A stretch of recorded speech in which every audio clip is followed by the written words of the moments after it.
Hey everyone, happy Monday. It's Connor, and I want to thank you so much for joining another Devo. And as you can see, I'm out and about running errands before my day is over. And maybe you're starting your day or you're finishing your day of work. No matter when you're watching, we're just glad you're here. And so today we're going to be in John chapter 9. I don't have my Bible in front of me. I'm just going to tell you the verses that we're going to be reading. But I want to throw out a question that I think can be a common one. The question is, what happens when I sin? What does that mean?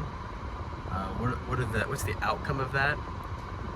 Well, let's start with the word sin. One of the Greek words that represents sin is this idea. It's the word hamartia, which is, maybe you've heard this before, it means to miss the mark.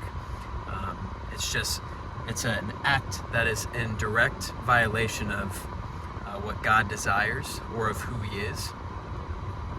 And so that's what sin is. Now, as we approach John chapter 9, what we see is that we learn a mindset or framework that the Jewish people had when it came to sin. So Jesus in John chapter 9 verse 1, he's going about his day and he encounters a blind man. And the disciples, the first thing that they ask, because they're with him, they ask Jesus, what did this blind man do, or what did his parents do, sin-wise, for him to become blind? In other words, because he sinned or his parents sinned, he's blind. So what sin did he commit?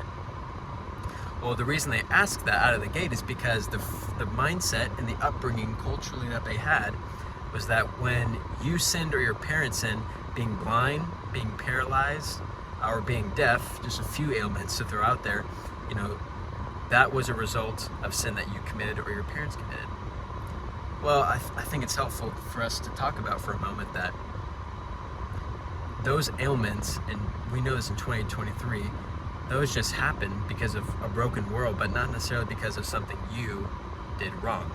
Like, you may not have caused the brokenness for you to become blind or deaf or paralyzed. And so in that time, the people with those ailments, they were treated differently because they were treated as sinners and outsiders, whereas today, we just don't, that's not the perspective we have, because we're all sinners, right? Now, what's true still is that the sin that we commit, there is a ripple effect. Sometimes sin impacts us individually. Sin can also impact the people around us. That's an important thing to be reminded of, that you may think sin is just private and it affects only you, but oftentimes sin can affect other people. And it's not as a way to guilt you or to shame you. It's just a reality that sin, just because we have grace through Jesus Christ, thank the Lord for that, we still shouldn't sin, because it makes our broken world even more broken and harder to live in and creates more suffering than needed. So as a maybe something to take home with you today is, don't sin. Even if you're forgiven of it, even if there's grace from it, don't sin, because there is individual brokenness that can be a result of it, and there is a corporate brokenness that can be a result of it. So live within the freedom and the grace of Jesus Christ, and as Jesus says, also sin no more, right? Live